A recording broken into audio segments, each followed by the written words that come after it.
This government meeting is brought to you by Eastworks and our local cable subscribers.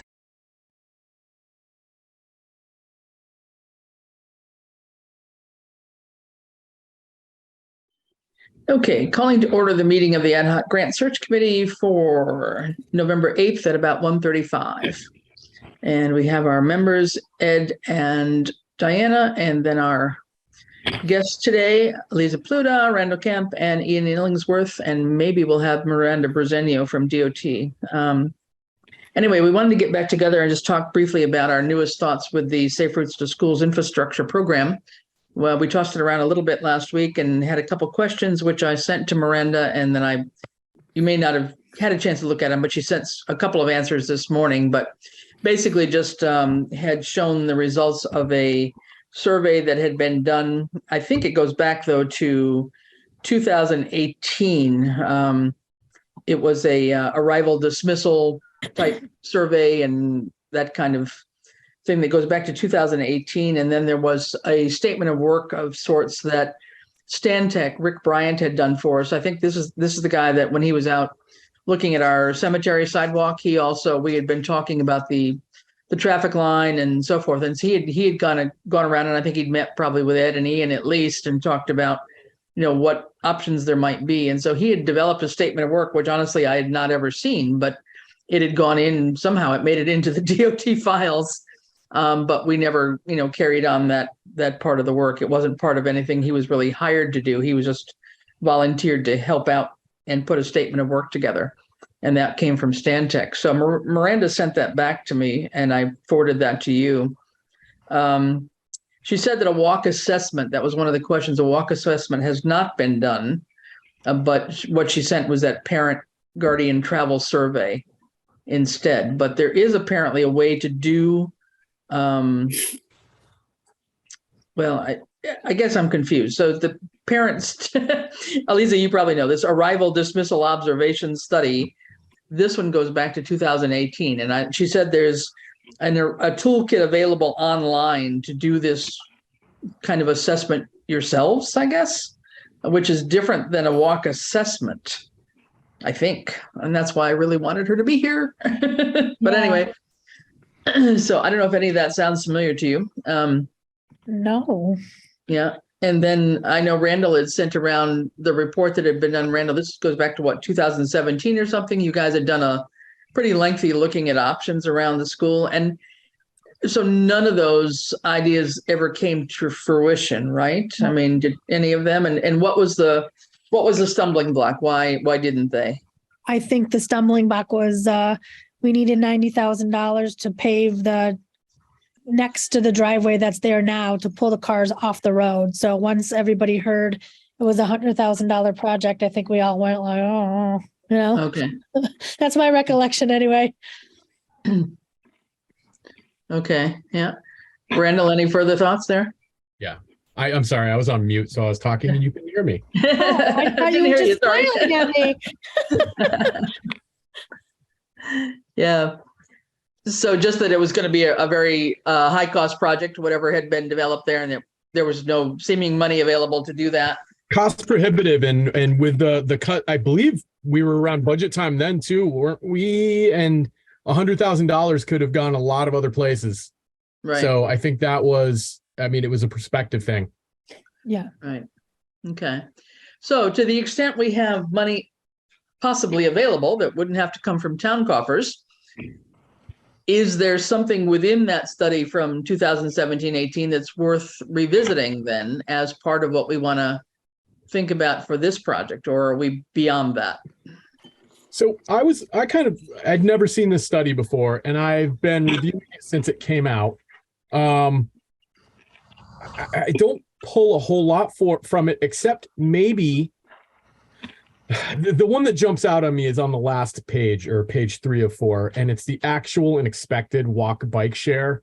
Oh, this is the one that Miranda sent around. Yeah. Okay. Yes, yeah. The MassDOT one. Right. There is a little chart on page 3. It says actual and expected bike walk share, Right. And they expect a lot of more kids to be utilizing walk or bike to school than are actually using it. I was wondering if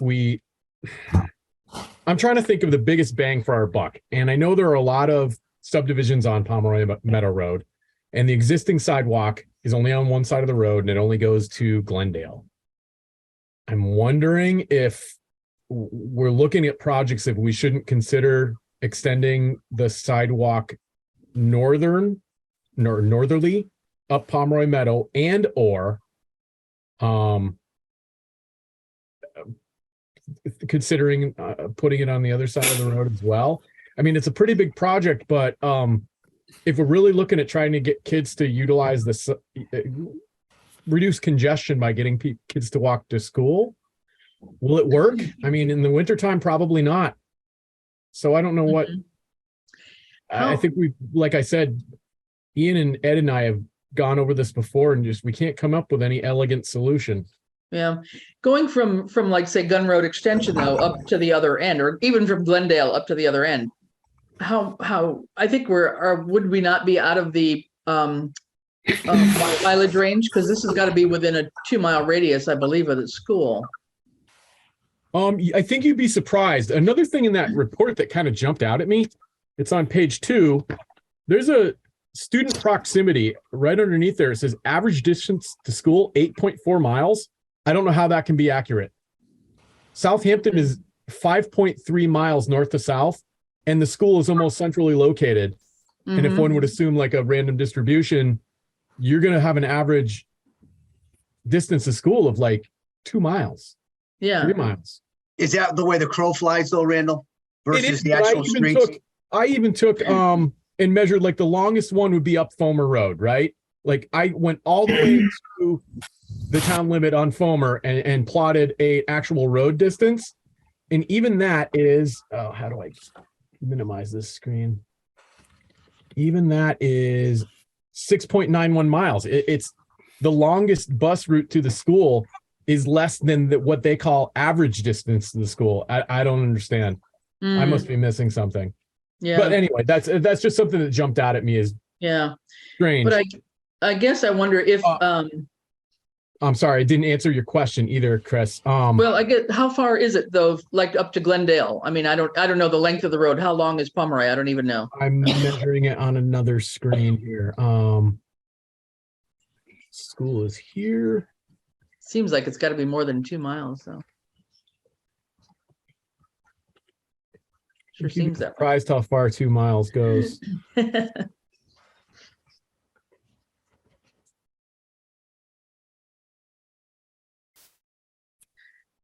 Actually, share a screen while we're waiting. Go ahead.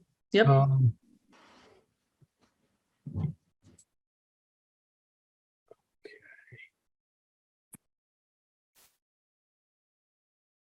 Figure out where you should be able to. Yeah. Right.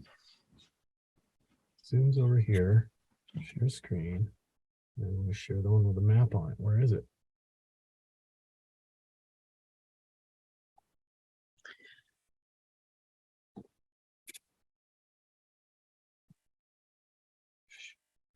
There you go. It's coming. Now I've got to... Can you see Google Maps right now? Yeah, it's coming. Yep. Okay, so we're looking at the school is right where that bus loop is. We'll call it here on Pomeroy Meadow.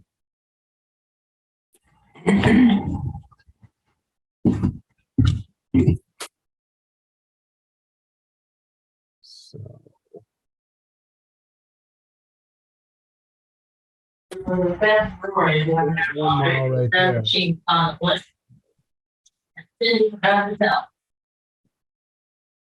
2 miles goes further than you'd think. Wow. That's up past Kingsbury. We could almost make it to the last subdivision on Pomeroy Meadow Road at 2 miles, according to Google. Really? That surprises me. Wow. I wouldn't have guessed that. Well, yeah. Huh. Well, I mean, I don't know. I mean, this whole thing started out by trying to assist the kids on the opposite side there nearer the school. I know, but which is a noble goal. I think we should make it more walkable, but with 6 kids over there, I don't know. Are we going to pick up more with the higher population density here? I'm not sure of the answer to that. I mean, if we want to only focus on down here, I think also the sidewalk going from Route 10 up to maybe somewhere in here, Yeah. and then a safe crossing once you get past where the kids go in. Here comes Miranda. Hold on a minute. All right, I'll stop sharing. No, it's okay. Leave it up. He likes to stop sharing. It's okay. No, that's okay. Leave it up. That's fine. Miranda, I think I let you in. Are you there? Yes, hi.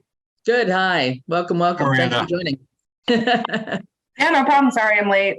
That's okay. We're just trying to take a visual here of where we are. And now what are you trying to share here, Randall? This was when I was the average trip to school 8 miles. This is what I would consider one of the longer bus routes, the longest one I could think of, up Right. Fulmer Road, and nobody even lives up at the right at the border. And that's only 6.191, just Right, under right. 7. Yeah. I don't know how the average could be 8. Yeah. So Point. Miranda, we were just looking at one of the studies you sent back from DOT, the parent travel study or whatever that was done about 3 or 4 years ago. And looking at the little chart at the very end that talked about the desired walkability, bikeability versus the actual. And we were raising the question about, what was it Randall said, about 8 miles or something was our average. I'm actually on page 2, right under the title that says student proximity. Okay. Average Nice. distance to school, 8.4 miles. If you take that down, Randall, I can pull up my, Sure. just see if I can pull that back up here. And it's a small detail. It was just something that jumped out at me. It doesn't really have any Yeah. ramifications to the Do I have it up? Oh, of conversation. course I don't not. think. Never mind. I thought I had it. No, it's here. It's here. Hold on. It's this one, right? Yeah. Okay, hold on. So yeah, we were just trying to figure out how this was possible, because our school is not. It's pretty centrally located. I will say that this is the AECom team. So I couldn't tell you how they devise the student proximity. I can definitely ask for more background. I'm sure they have. Yeah. Because our thought, so Randall, your comment was that our basic north to south in town is only 5 miles. Yeah, just over 5.3 or something.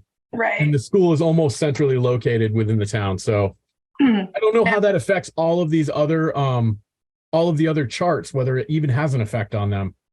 Right. And I'm guessing all the students, they're not necessarily, are they traveling from other like municipalities, or are they all within Southampton? Oh, would we be counting school choice? They're not going to. I didn't consider that. Technically, school choice is supposed to provide their own transportation to do that. So I would say they don't count. Yeah, I would not think so, but I don't know.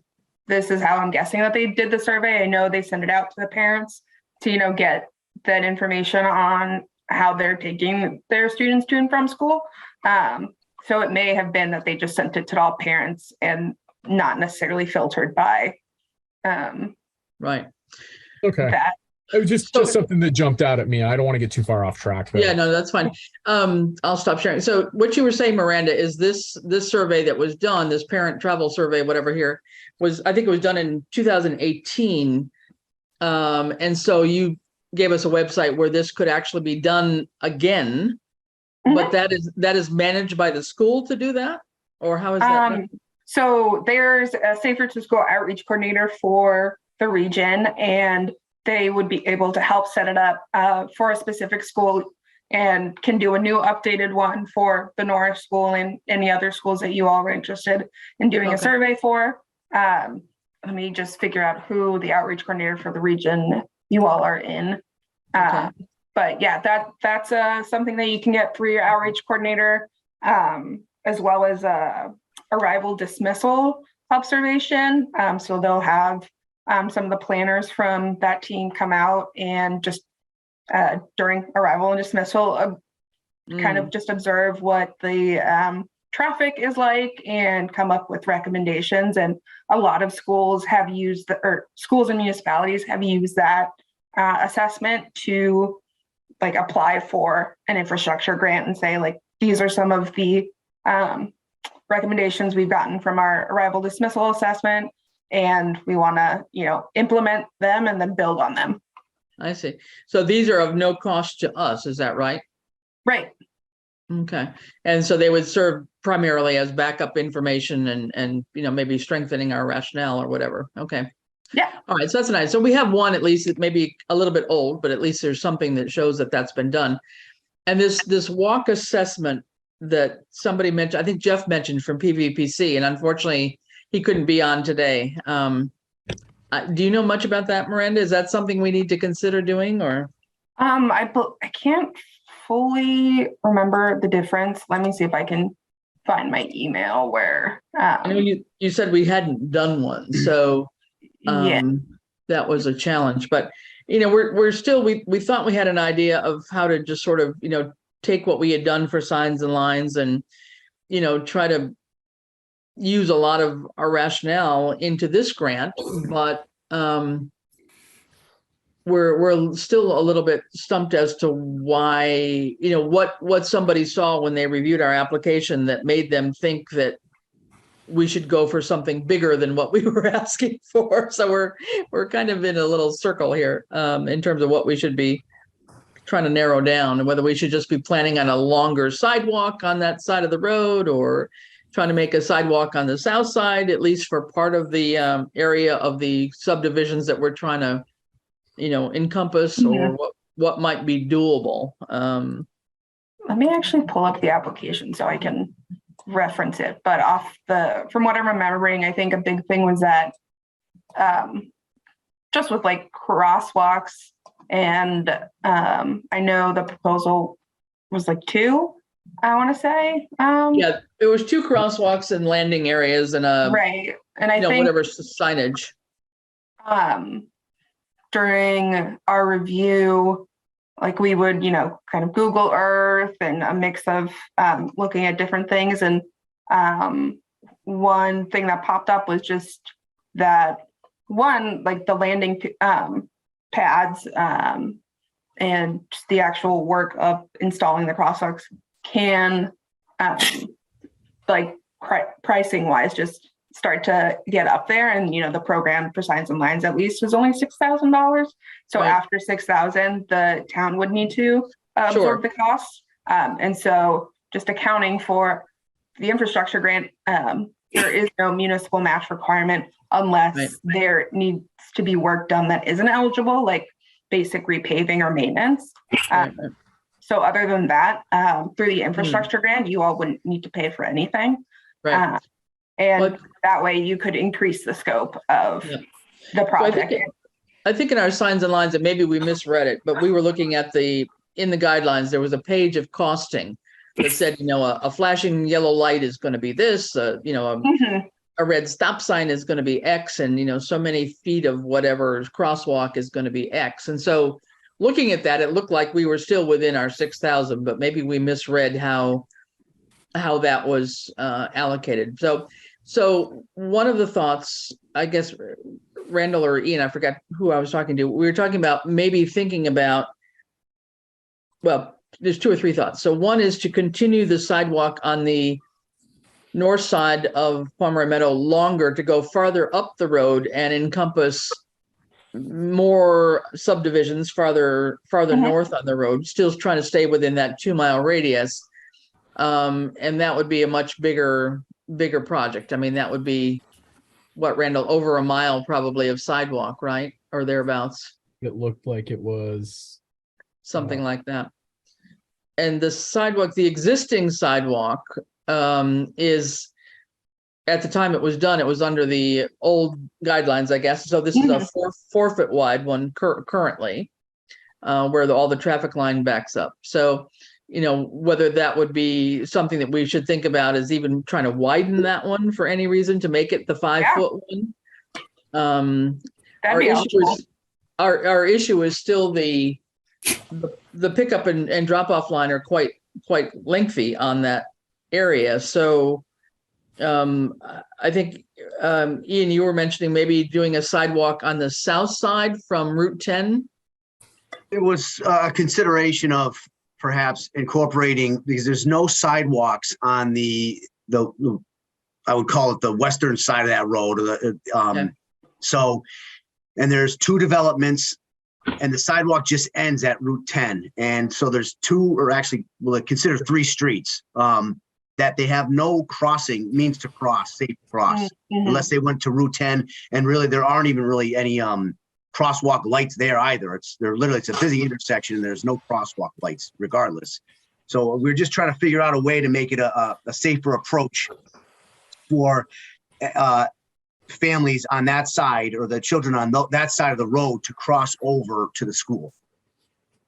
Yeah, I mean, the sidewalk is eligible for sure. Widening the older one is also eligible. And there is that like 2 mile requirement, but if you can justify, like if you wanted to go over that 2 miles within reason, as long as there's justification, like we have like X amount of students that live another half mile past the 2 mile marker, and we want to, keep the sidewalk going, or add a crossing at 2 miles and a quarter past the school, that's something that is within like an allowable part of the project.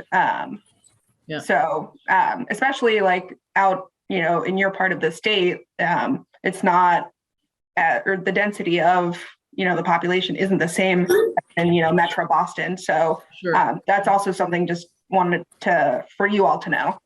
Right. Yeah, absolutely. Brandon, could you put up a Google map just real quick again? Sorry. Just of the school area and from Route 10 in the school. Because the other option would be to, so if we did is talking about whether it's west or southwest on the sidewalk, the side of the road that doesn't have a sidewalk right now coming in from Route 10, could we go, up a part way? So we're right down at the intersection right there is the beginning of Route 10. Okay, so Courtney Lane is one area where the kids would come around, but it's the other two housing developments a little bit north of there on Rosalie and Parsons. Right here and right here is where the families have asked us the possibility to have the crosswalks, right? And the school is just a little bit farther north, right up in there. So would it be possible to do, for example, a sidewalk from Route 10 on that south side going up, or it's the west side that I'm looking at now, right? But up on that side, going up as far as like the school driveway, and putting a crosswalk up there, and just stopping the sidewalk right there, and just having one crosswalk right at the driveway entrance to the school. Yeah, definitely. And I think there might even be like on, the Safe Routes to School team side, like they might even propose could take it farther if you all wanted. And, it doesn't just have to be the one crossing at the school. There could be another one further down. Well, though, I guess if I can't remember if you said there was only the sidewalk on the one side currently. Right, yes. So I don't know if you want, if there's a crosswalk to no sidewalk, then just ignore me on that. But this would be a crosswalk to the other side where there is an existing 4 foot wide sidewalk. Right. It stops sort of right there at the school entranceway, and then it continues farther up, right?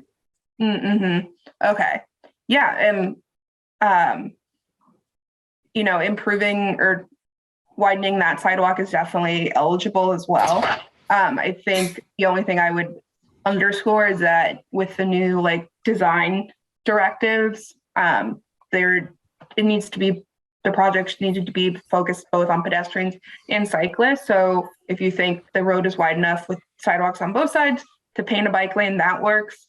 Another option could be a shared use path, building off the sidewalk that's already existing there. So there's just to consider both of those. But correct me if I'm wrong, the minimum for the shared use path is an 8 foot wide? I believe so. 8, yes. So we're not, I don't know if we have enough with the right of way there or not, but we know we have a 4 foot wide existing one. So Mhm. another foot or so is probably doable, right? I mean, I don't know.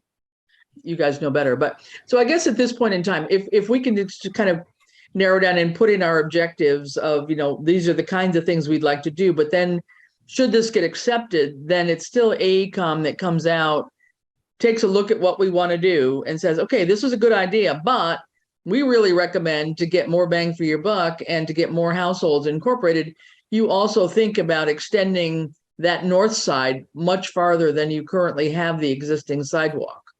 Yeah, They that's would part of like possibly do the that. award is, we ask the applicants to the best of their ability, come up with a scope and, like you were saying, like the really main objectives of the project. Mhm. Parents have indicated they are concerned about safety when the children are crossing the street. There's not necessarily a crosswalk, or we want to build off of the sidewalk we already have there. And so part of the award is, especially from AECom, and then once it's transferred from AECom to a MassDOT design team, there is that collaboration of, and the expertise from engineers of, actually, yeah, let's extend it a bit further and like get more students, on this side of the, or extending it more to the north, and working with you all on balancing what makes sense from, an engineering perspective and from what, the students and the families are wanting. Okay. And then how much do we need to have a broken down budget? A level of specificity in the budget? Because again, I saw some guidelines in the document that talked about, this is what this cost and what this cost is. And that's what we thought we did for signs and lines, but we obviously made some mistake there. I think that, and I wouldn't say it was necessarily a mistake with signs and lines. I think we, as the project selection committee, really just saw the opportunity that for just a more in-depth project, particularly with the school. And so I think for the budget, it does not need to be like in the nitty gritty, like this is the exact amount for 3, rapid or the flashing beacons, and this is how much it'd be for the landing and the sidewalk. I think it's mainly a best guess. Just searching Google or through existing contracts that you all might have around what estimate would a sidewalk be for here, crosswalk installation here, and just giving a general idea of about how much it might cost. Just because we don't have a set amount of awards we give out, we have our budget for the this year's solicitation, and so we can choose any amount of project as long as we're under that budget. Okay. So that's why we never really say, oh, we're giving out 6 awards this year. We usually say 8 to 10, and it really all just depends on the budget estimates we get from the applicants. Okay. And last question for me is, so we could put in, say, we think our project is maybe $120,000, for example. That might be our request, for example. But then when somebody came out and did the walkthrough and kind of looked at what we wanted to do, they could say, well, gee, you really ought to do this. And then all of a sudden this becomes a $200,000 project. Yeah. And that's like, that's okay. When we select projects, we're taking that into account as well. Okay. All right. Anybody else have questions while Miranda's with us here? I said we'd have a short meeting, so I don't want to take a lot of time, but I just wanted to grab Miranda's expertise here. So Ian or Randall or Eliza, anybody in particular? I mean, if we did the walking analysis, would we get input into what might be more attractive to the grant selection committee? Like, I would say right now, given that the application's due in 10 days, I don't know if the turnaround would come in time. Okay. That said, like doing, walk assessments around other schools and, this school, that applicants using that as like, information or foundation for grant applications is exactly why we do them. And so doing them at all the partner schools is, encouraged both as a way to apply for these grant funds, but also think about how the municipality themselves might, implement their own projects. So yeah, definitely. That sort of helps. And who actually conducts the walk assessment though? Is it DOT or is it AECOM? The walk assessment outside of the grant award is AECOM, I believe. I will double check just to make sure I'm not giving the wrong information. And I would say if it's part of an award, it's still generally AECOM because they carry the awarded infrastructure projects through the conceptual design. And after that, it's handed off to a design team within MassDOT that will, take it all the way through to construction. So AECOM might do this walk assessment should we be accepted in the first place. Okay, so we don't really have to specifically request it. I would say you wouldn't necessarily have to request it for this school, this school that you're applying for with this grant. But if there are other partner schools in your town that you're interested in, or just one. But that's also it's not, I would say requesting it right now is maybe not of too urgent. But I would say in the future, definitely the arrival dismissal observations are extreme. I've heard have been extremely helpful, even if they're done, after the application's been submitted or after, if and when, selection has happened, they can still help inform projects a bit, even if, within reason, not, expanding a scope too much. And they, at least from what I've heard from other municipalities, the arrival dismissal observations have also helped with just little things that might be, implementable on the municipality side, whether it's, small traffic calming measures or stuff like that. Okay, good. All right. Thanks, Randall. You could probably take the map down. Okay. What do we think, folks? Do we have an idea? Do we shall we start with something kind of like what we started thinking about, and then when we hopefully get online here with folks and people, say, hey, you're in the basket of approvals, and we're going to come out and do the walkthrough, and then see what some of the other potentials are to maybe look at the further extension of the sidewalk on the other side beyond Glendale. I'm open. I'm just trying to, narrow us down somewhat so we can write a project description and be clear on what we're asking for. So let's put a quick shot. Go for it. Okay. I would suggest putting in for a sidewalk from Route 10 on the side that doesn't have the sidewalks currently down to Gun Road Extension, and placing 2 crosswalks, and they're going to be 50,000 apiece because we're going to ask for all the flashing lights that go along with them. And then if you want to think about adding to that, either making the current sidewalk that goes from Route 10 to down in front of the school, at least to Gun Road Extension, either 5 foot or 8 foot wide, that's the project. That's my quick shot at it. So the crosswalk would be at Gun Road Extension rather than at the school driveway by Parsons, is what you're saying? One crosswalk? I'm a real firm believer, while MUTDC will allow you to do, shall we say, mid-block crosswalks, that the safest ones are located at streets, at least on one side of them. Yeah. And it may also be that, if and when project selected, that during that initial sort of assessment of conditions, that it's, an engineer or planner saying, actually, let's do a crosswalk here and here. It makes the most sense. And the sight lines. So. I think that it's all good. And I love thinking about having a sidewalk on both sides and the crosswalk. I worry about it's not solving the problem necessarily of the cars lining up on Pomeroy Meadow Road.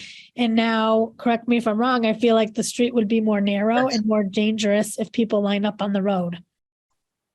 Right? If you're adding a sidewalk, are we narrowing the road?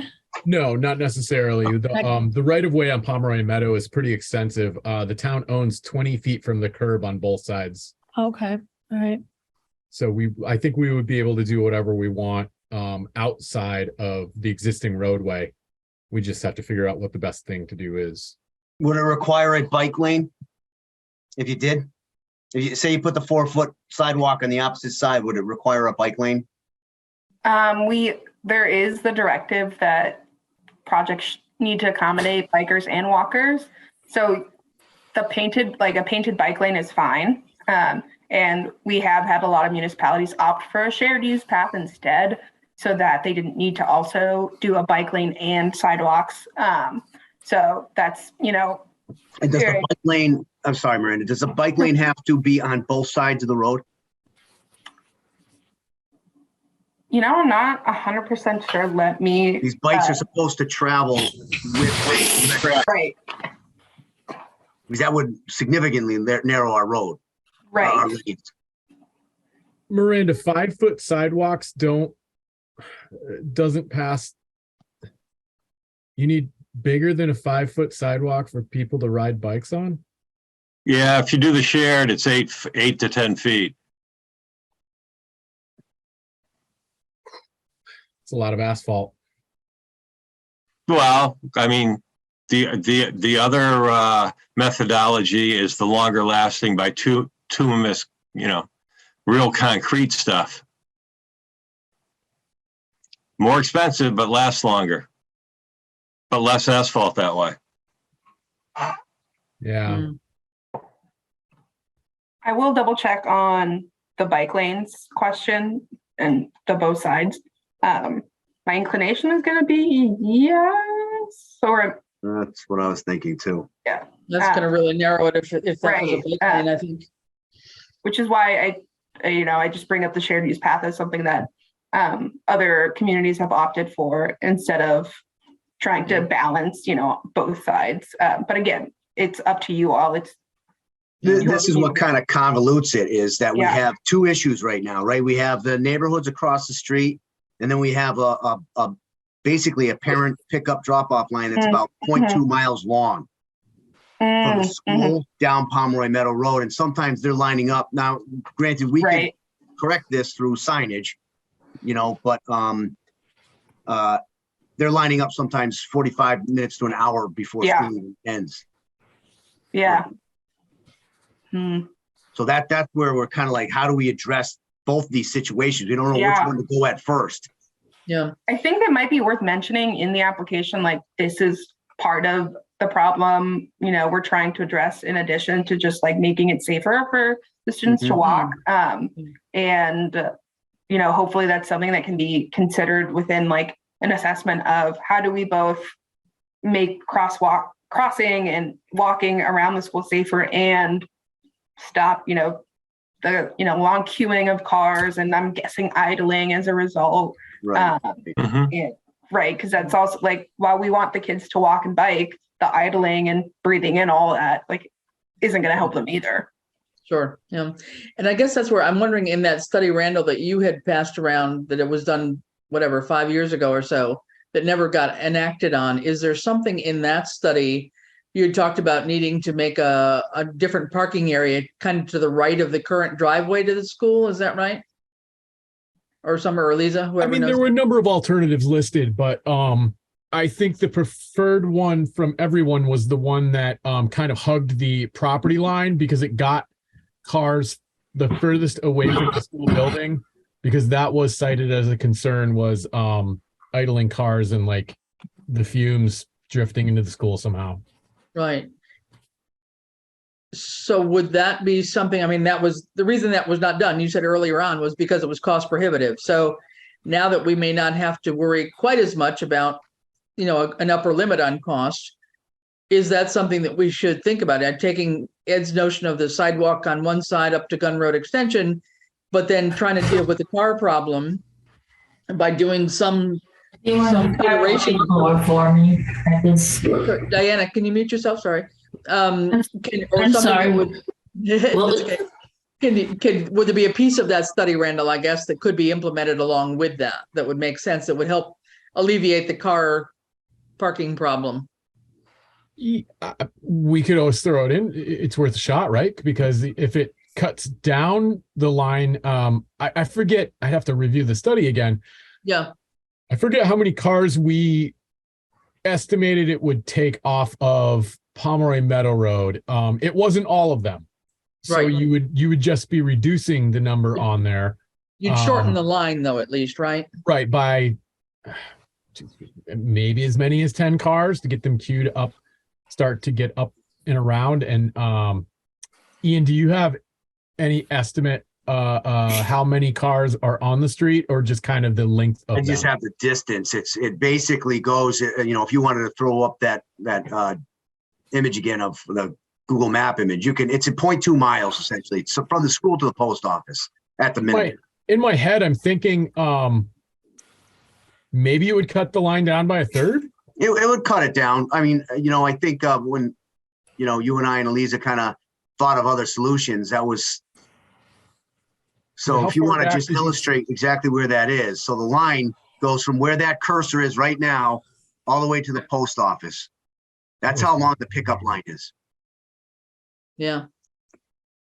That's quite a bit. And once we pull them off the street and they go all the way around the back of the building, then I how long is that line? Once it starts moving, Yeah. you have to look.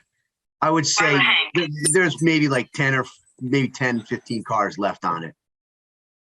Maybe I would say that's just an estimation. Marla. Because we can pull off the street a lot of cars once we open that gate.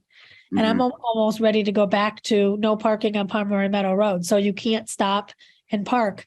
You can't come in until the gate is open. I mean, why are you showing up at 8:05 when the gate doesn't open till 8:35? Or Well, why we are could you easily, showing up? we could easily make corrective actions with signs. I mean, we have the authority to do it. Right. I think a couple of years ago, I wasn't ready to do that. I feel like now I am, because people are still showing up at 2:10 and the gate doesn't open till 3:00. Yeah, Ian and Randall and I have talked about that, of changing the signs to Yeah. I basically mean, saying no stopping, standing, or parking. right.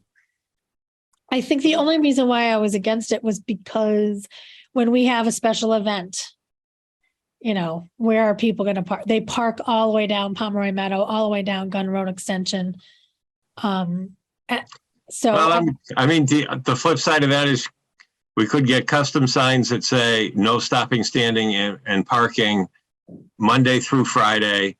and the time. I don't know, 7 a.m. to 9 a.m. and 2:30 to 3, 4, yeah. something like Yeah. that too. Yep.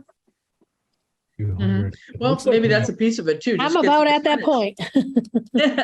That may be a piece of it, to get some signage that could tie in here too and make all that, more manageable. So, okay. Yep. All righty. Well, Real quickly, Miranda, before you go. So for Yeah. future reference, just so I understand this, in case, so I perused the website and I found, I think, the location for these requests.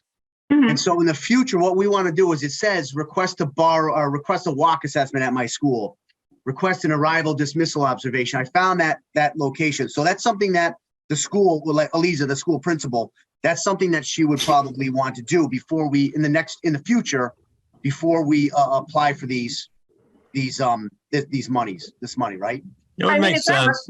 it's not required, but like I said, a lot of communities find it helpful, both as information to put into an application, and also, like you were saying, just give you options on your own end to maybe, suggest like signage, like you all were saying, or little things that maybe you hadn't have thought of yet and could be implementable on your scale, instead of, having to wait for big grant applications to open up.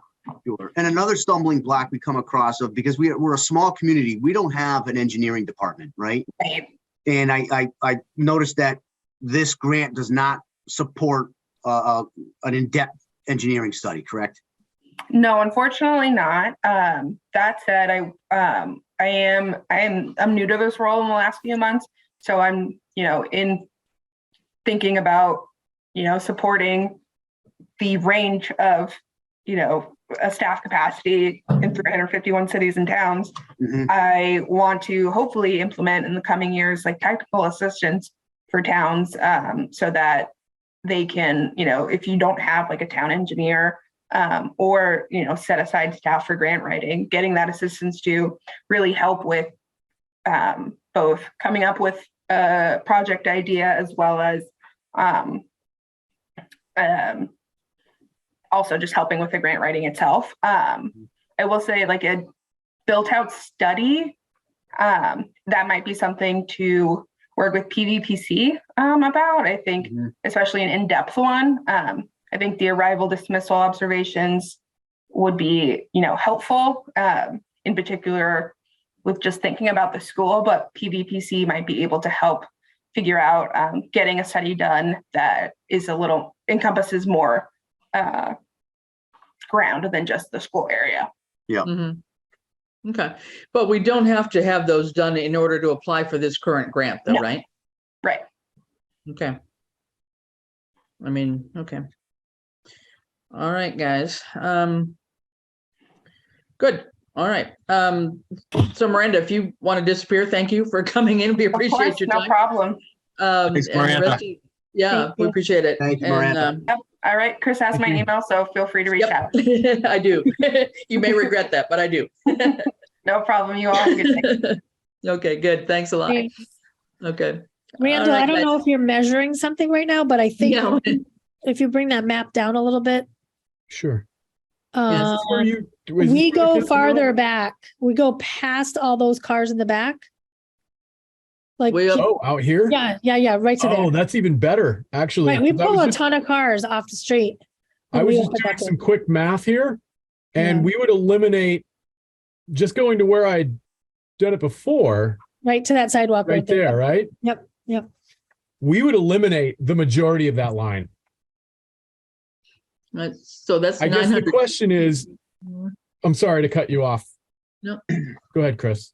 No, I just said, I was just reading 915 feet. by Yeah, what you- 915, and I did a quick measurement. It looks like it's about 1,177 or so down to the post office from the current entrance, which is where the cars come in right here. So they would start parking like right here or something. Mhm, Of course, I didn't count. There is some no parking signs, mhm. I think, here. Yeah, Yes. before and Yep. after. So it might eliminate the line completely because people would be parking bumper to bumper up in here. I guess we'd have to go through, would it be acceptable to have cars idling out here? I don't know. No, not, Yeah, you just They put up wanted some to come in signs that early. no idling. If they wanted to come in early, they'd have to come, park, shut well, off. their they vehicle. can't, like, we can't pull in cars any earlier than we are now because we have recess, we have preschool kids out there. So we're pulling them in now as early as we can. Oh, But if we're talking about paving for $90,000, what are we paving where they're coming I in? think we're paving from here to where it joins back up with the existing loop that goes out here. Oh, okay. So we'd be paving from here to here, I guess. And that's only what, couple hundred feet? Looks like about 200. So we could pull cars in early there because that doesn't affect the kids out at recess. I don't want kids out for recess and parents pulling around the back.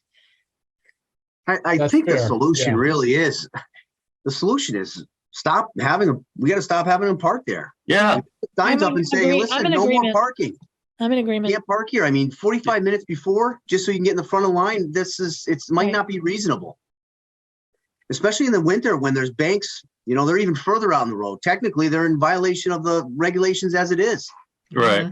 We just have to think about like what what's the fallback of all this? If they are not parked there, where are they driving around? Where are they turning around? Where are they idling? Are they going to be at Anytime Nutrition? Are they going to be,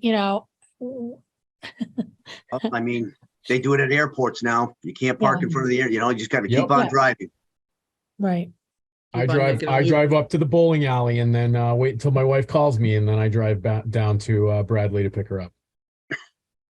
It's only 2 minutes up the street. Yeah.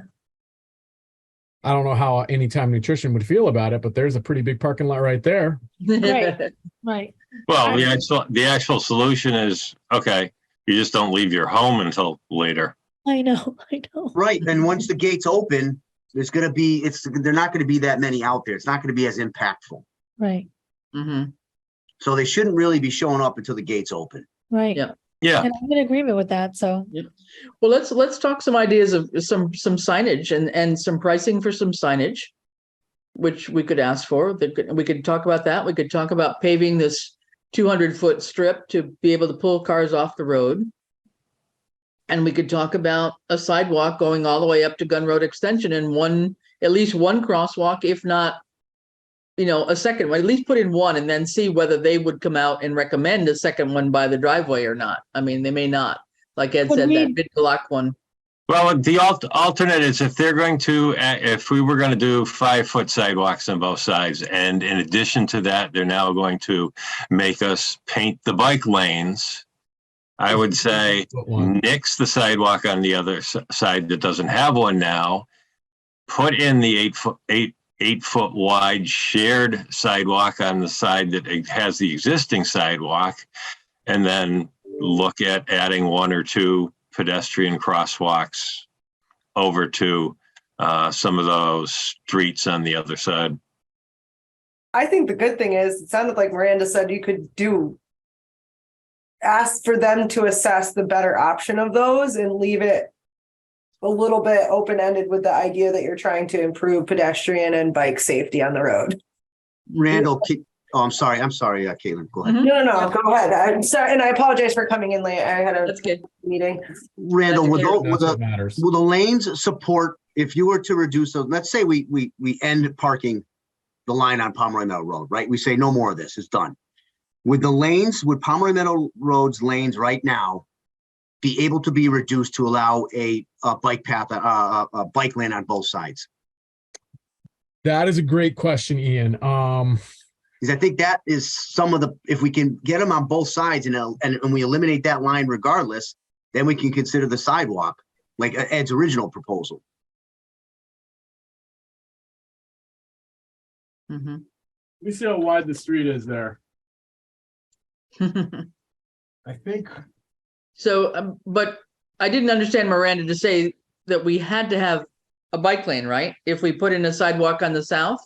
She made reference to it's supposed to support both pedestrian and bicycles, right?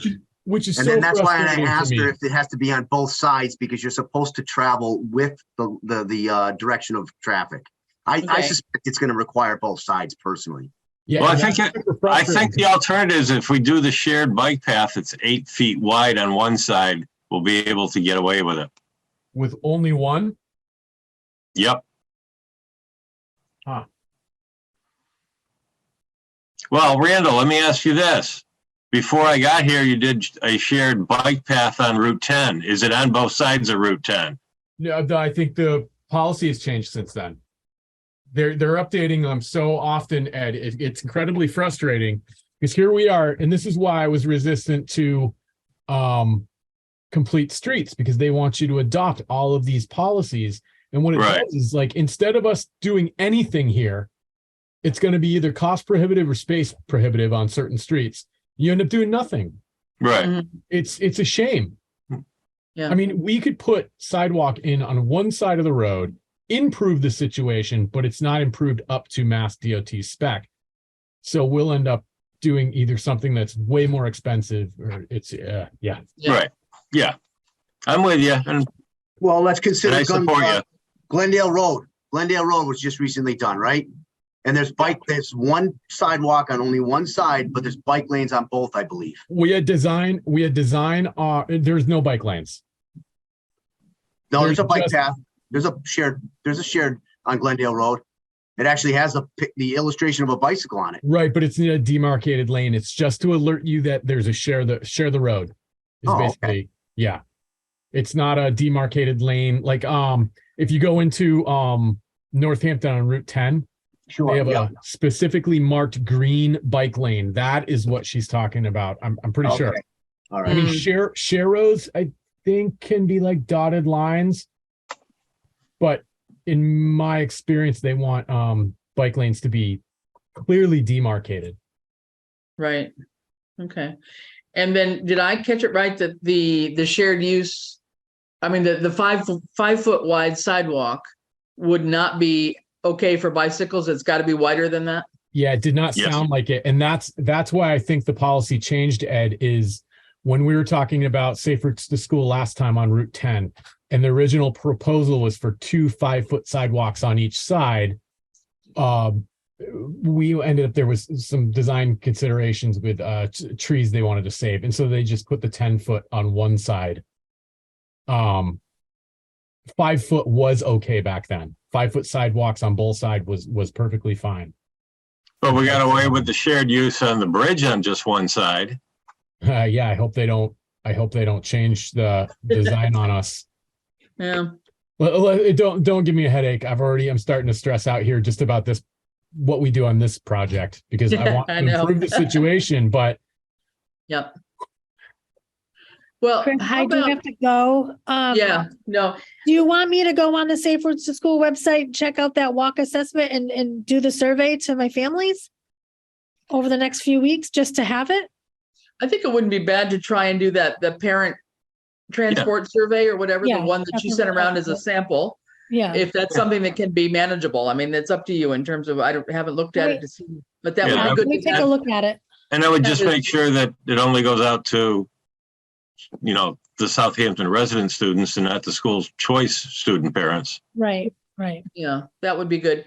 And I think what I would suggest, because I don't want to hold us much longer, let me, if you want, I can try and put like 2 or 3 little scenarios together, just a paragraph of, here's option A, option B, option C. And in terms of our project description, and then circulate that around and see what everybody thinks. I mean, we kind of have to have that nailed down in order to pull out the application, and the application is due on the 18th, so we don't have a whole lot of time to do that. But we could take one option of a shared use path. We could do the option of the 5 foot wide one on the south side up to Gun Road Extension. And, doing the I don't know. I mean, I'll take a stab at something and just to draft it around and see what anybody thinks. You guys know it better than I do, though. But I think you're on the right track, Chris. And do we have engineering on call services? Because I know We do. We just have to pay for them. They're not free. I mean, I think this is a worthwhile project to spend a little money in order to get a better grant proposal. Am I alone in that? How are you going to get that by the 18th? yeah. Yeah, it's not going to happen with how busy engineers are right now. Okay. That's what it's. How are we going to even come up with a cost estimation? I mean, Randall, would you, like, based on your knowledge of in your position, could you even come up with an estimation? I honestly don't feel like I have enough information on this. We usually bid stuff like this out. Yeah. So what if we, Chris, what if you just circulated it? Would you mind throwing it like in a Google Doc so that way we can like kind of work on it a little bit together? And then I feel like we are pretty good at making some very random cost estimates. Yeah, I think what we could do. No, I'll try and work on a couple paragraphs or something as option A, option B, or something, and you guys can correct it all you want to in terms of what's possible. But one thing on costing, Ian, my thought would be we know the costing for the sidewalk in front of the cemetery. That's what I was just thinking. We know that they had landing areas. We know, Okay. I think we could use at least that as a guide. It's certainly the most recent information we have. All right. And then our discussion with our meeting with East Hampton can give us an idea of what each crosswalk will cost. Right. Yep. So I think we could do something. And like she said, if we do our best estimate and then should we get accepted, then when these AECOM people come out as our technical assistance people They'll and tighten do it the up. walkthrough and the final recommendation of what should be before it goes to DOT, they may increase what we're asking for based on their recommendation of the signage or something, right? So we have to give her, a good ballpark, but I don't think we have to be, right down to the penny of what we really want here. So I just feel like there's some flexibility, but. Yeah, and I think if we use what was it, just over 100,000 per 1,000 feet of sidewalk, and then do 50,000 was what Each crosswalk with the sign. Each crosswalk, yeah. Yeah. Maybe we start there, and I can maybe come up with something for the base for the road or driveway or whatever you want to call it. I didn't ask Eliza before she left, but I wasn't gates. Is she going to want gates? Probably. I'm probably guessing she's going to want one gate. Just one? I was thinking maybe one at the road, one up here, because she said she only wants them to come in so far. I think put in 2 gates. And then if they only need one, then we're saving somebody money. Good plan. Yep. Yeah. I mean, well, either that or we've started to build a contingency fee if we only use one of the 2. Right. Yeah. Right. But so my understanding though is the paving or whatever we'd call it would only be for that 200-foot strip, right? Right. Right. But I've got to figure out costs for excavation and base and everything else. Yes. Yeah, compaction for a stable base. Yeah. Yeah. Okay. And then installation of gates could be. I can try and figure out the cost for that. Okay. At least give you a ballpark. Chris, you have she said she was going to get back to us about the bike paths on both sides. Yeah. Would you be able to do a follow-up email with her to ask her if they actually have to be demarked or, painted like Randall said? Can they be just an extension of the shoulder with that painted bicycle, the template? Yeah. I'm just curious, does it have to be that? I guess, because that might play a role in how we approach this too. Right. And so to my understanding, if we did the bike lanes, then that would forego doing a sidewalk on the other side. Is that right? No. Or that would be in addition to? We would either do a 5-foot sidewalk and a bike lane, or we would do an 8-foot shared use path. Right. I also wonder if the shared use path on one side of the road with a bigger curb, like that would prohibit people from like pulling off of the road. Cause I hear that they're pulling off of the road and like parking on the grass. I wonder if like a big curb would like actually make the roadway safer. But I'm an engineer. Yeah, well, theoretically, whether it's a 5-foot sidewalk or an 8-foot sidewalk, the curb height would be the same. Okay. So then, but the 8-foot shared use then are we talking about widening the current 4-foot one to an 8-foot or putting an 8-foot on the other side where there's none? Well, I'm hoping that we only have to do it on one side. So my thought process would be to put it to extend the current 4-foot to an 8-foot. Okay. Oh, and then side. Okay. And then crosswalks, Ed, you're saying crosswalks for the streets? Yes. Yeah. Okay. Okay. But if they come back and say, well, no, you still need one on the other side, that kind of throws that thought out the window. But I'm just thinking we got away with it being on one side of the bridge that maybe, just maybe, we might be able to get away with doing the 8-foot on one side and not having one on the other. Okay. All right. Well, let me try a couple of scenarios and I'll work at getting those circulated around tomorrow. Okay. All right, Chris, what would you like us to do for you? Anything I can do? Good question. I think Randall's got quite a project going too. So if there's something I can do to help, let me know. I know. Yeah. Okay. No, and you had already filled in a bunch of questions too that are later on in the application. And so had Eliza. So thanks for that. I think we just have to really get a little bit tighter in terms of what our conceptual vision is here. Would it be And, helpful to get some different so when I went out and took pictures, it was largely just centered on Pomeroy Meadow and the side streets. So do you want me to try to take some other pictures in that area where we would be creating that pull-off or potentially creating that pull-off? I think the Google images are the most, gives you the greatest perspective. Can you do a screenshot, Randall? Oh, right now? I'm just saying, you have a nice little drawing. And and there's one more issue on the other side of the school you don't see here, which is over on Gut Road Extension. That in the future needs to be addressed. If you can pull it down a little bit more, Randall. See that on-street parking? Everybody pulls in, which means that is dangerous as hell as they back out. Yeah. Yeah, we identified that, but that's another matter. Like I say, it's one of those ones that we should keep in the back of our minds for phase 2. Randall, can you just move your map back to where you had it? I'm just going to do a screenshot of your screen. Sure, right there. Oh, perfect. Because I have the distance. I'm just going to save that because I feel like if we could just, if you think that that's the best image. I do. Everybody say cheese. Oh, no, I'm just doing a screenshot of the map. Oh. I mean, I'll do 2, but let me save this one first. Oh, you're too funny. All right. Okay. Well, let me see if I can tackle something and put a paragraph together in terms of a project description. The description is only supposed to be like 500 words, so it's limited.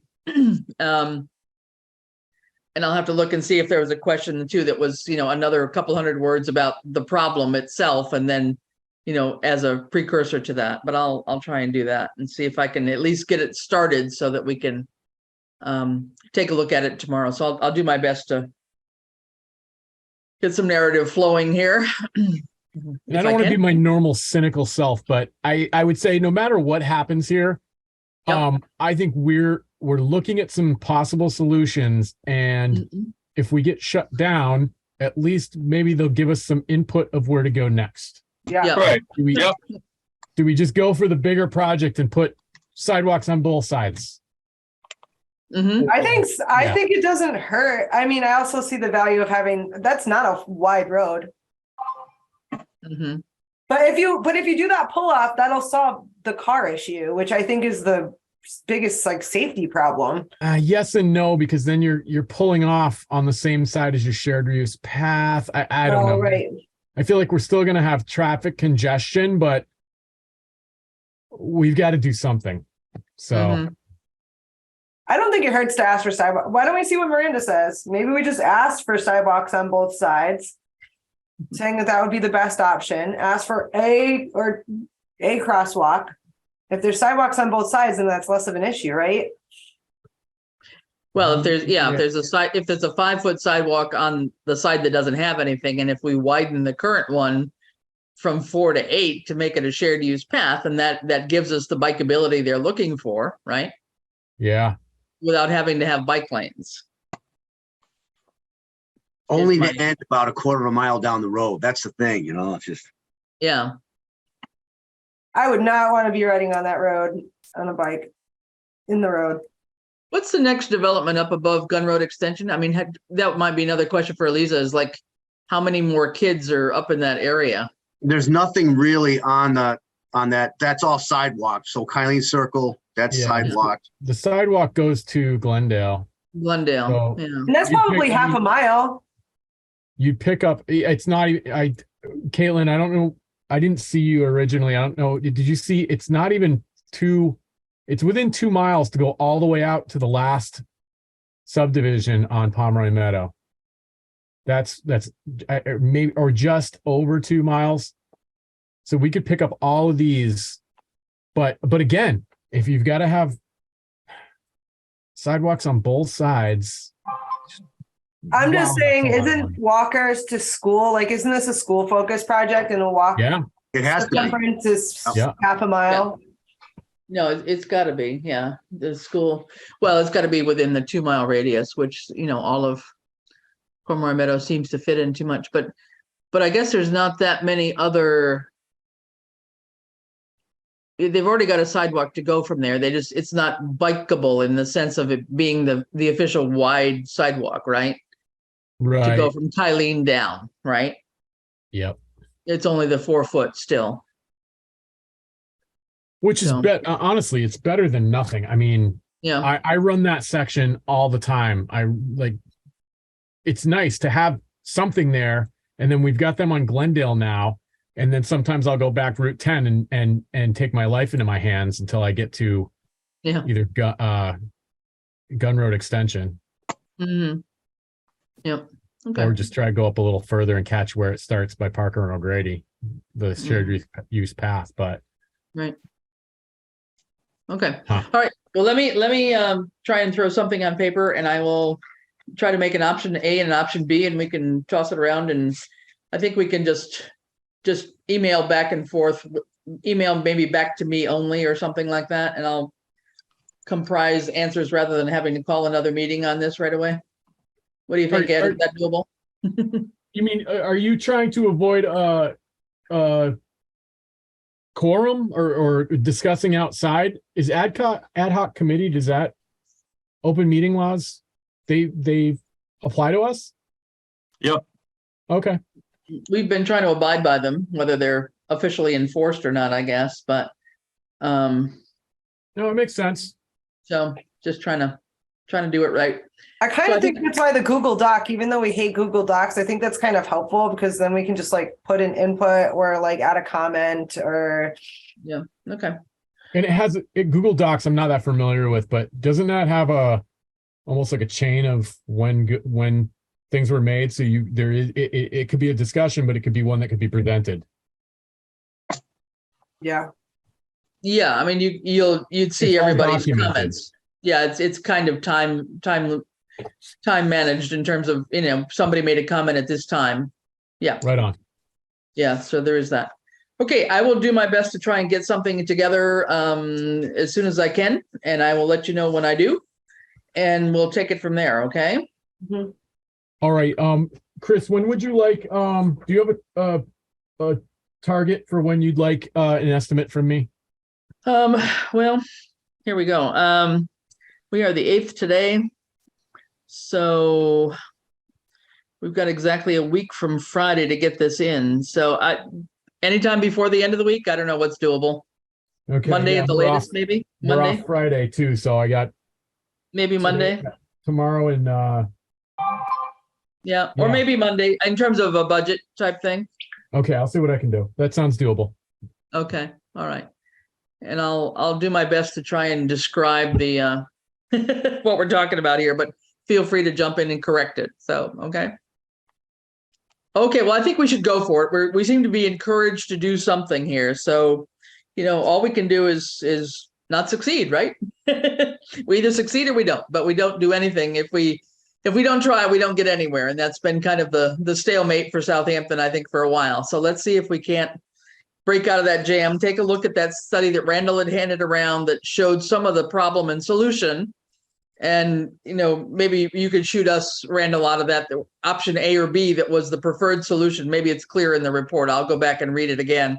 I think it is. You'll see one. There was talk of modifying some of the existing patterns or coming in from Gun Road, but I think you'll see one where it proposed a new little road separate from the bus loop, because right now the buses.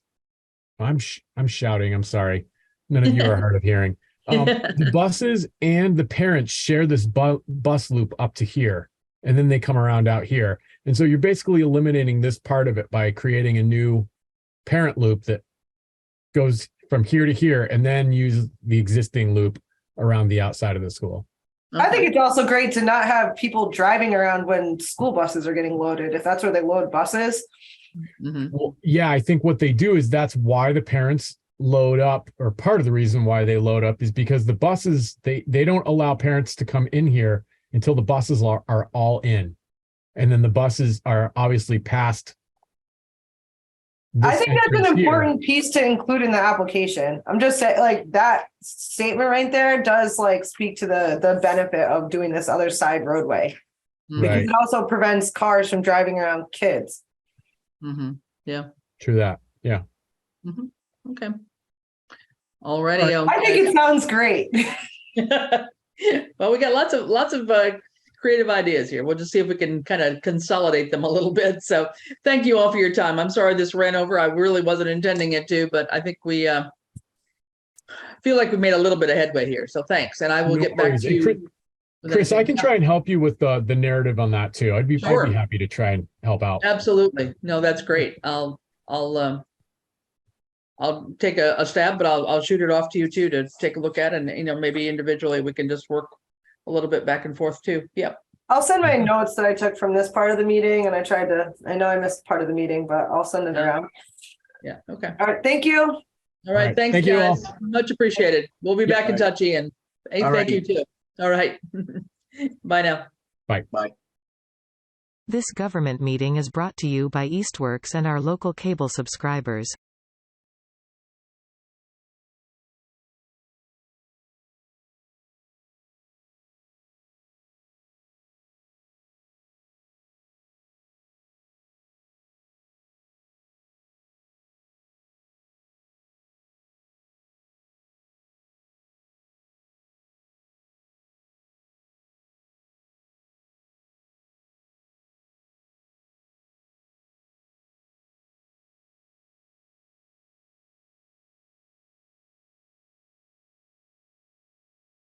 This government meeting is brought to you by Eastworks and our local cable subscribers.